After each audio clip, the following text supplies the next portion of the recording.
Good morning and welcome to the Daily Cyber Briefing for Thursday, the 10th of July. I'm Stephen Ridgway. Only a couple of things to bring to your attention this morning. First one being remarkably bad timing from Microsoft.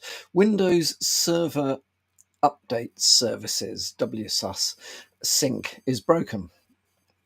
So there are reports of a widespread issue in the WSUS service that is preventing organizations from syncing with Microsoft updates and consequently preventing the deployment of those updates. So WSUS is Microsoft's tool for managing and pushing out updates.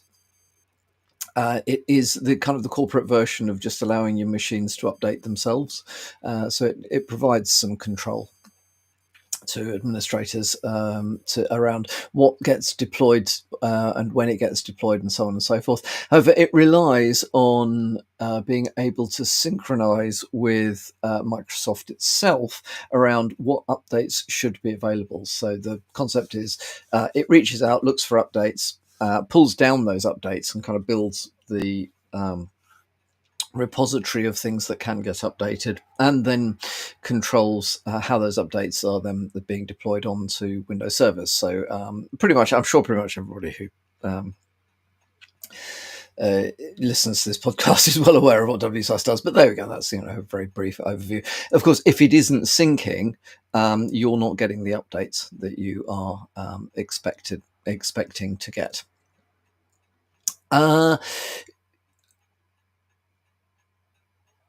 Microsoft has confirmed that the issue, and they have said they've identified a problematic update revision in the storage layer, which is causing this particular problem, which sounds like one of those bullshit statements designed to make everybody nod in sage agreement with this stuff. So they're working on this. Not entirely sure when an fix will be available. Microsoft's confirmed that there are no workarounds at this time. If you're wanting to understand whether your particular environment has been hit by this, you can look in the software distribution log, which is in C program files, update services, log files, and you can see WSUS error logs in there. So it is possible to have a look to see whether there have been problems. In the meantime, I guess all you can do is wait until they fix it. Then the other thing that came to my attention this morning is that Microsoft's AI hiring bot has failed to secure the details of pretty much every candidate, 64 million records, including applicant names, email addresses, phone numbers, complete chat histories with the AI recruiter. Astonishingly, the database holding all this stuff was secured with the password 123456.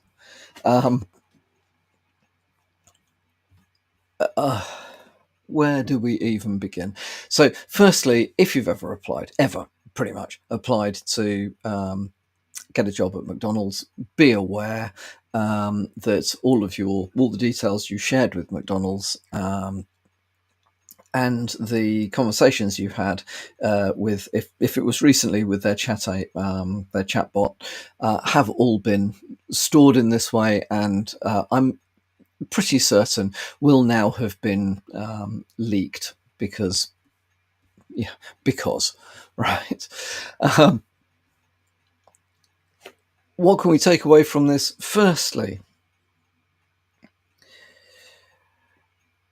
it's difficult to argue that we should trust anybody with data. However, because it's equally impossible to survive in the modern world without doing things like applying for jobs using AI bots.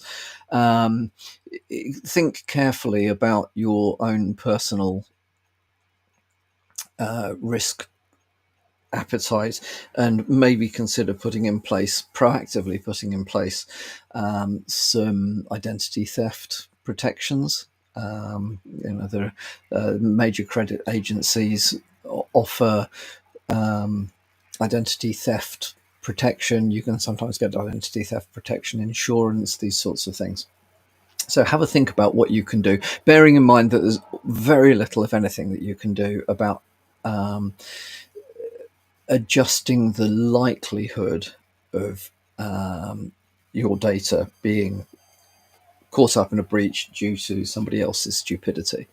The risk of, so I'm sure everybody knows, but risk being a product of likelihood impact. Under these sort of circumstances, you can't do a lot about likelihood. You can mitigate the impact somewhat, so it might be worth having a think about that. Just a general point, because this is specifically McDonald's that have made a total pig zero of this, but it could have been anybody.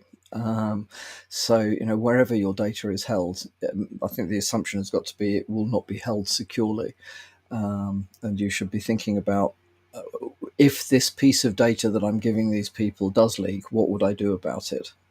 Could it be used for identity fraud? Could it be used to help create realistic phishing attacks against me? Bearing in mind that phishing attacks now are not generally done by humans doing OSINT and on you, and then coming up with some spear phishing approach. Generally, these days, that whole reconnaissance piece is done by AI. So it can be done at a scale which wasn't possible previously. So yeah, have a think about that. In the meantime, if you think your data may have been exposed via the McDonald's leak, you can check, I guess, in all the usual places to see whether your stuff has been caught up in that.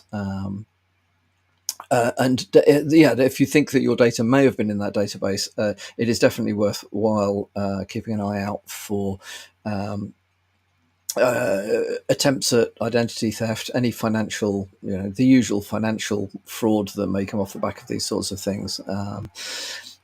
And so on and so forth. If you're developing solutions, seriously, if you're responsible, if you're developing the solutions themselves, why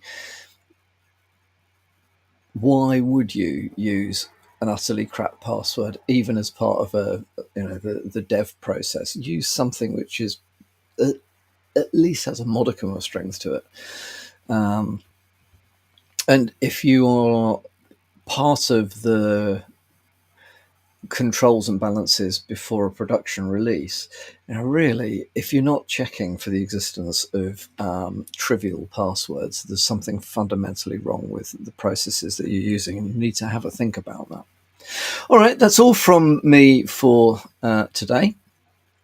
I hope you have a good Thursday. I will not be speaking to you tomorrow, as I've got to take my dog to the vet first thing in the morning.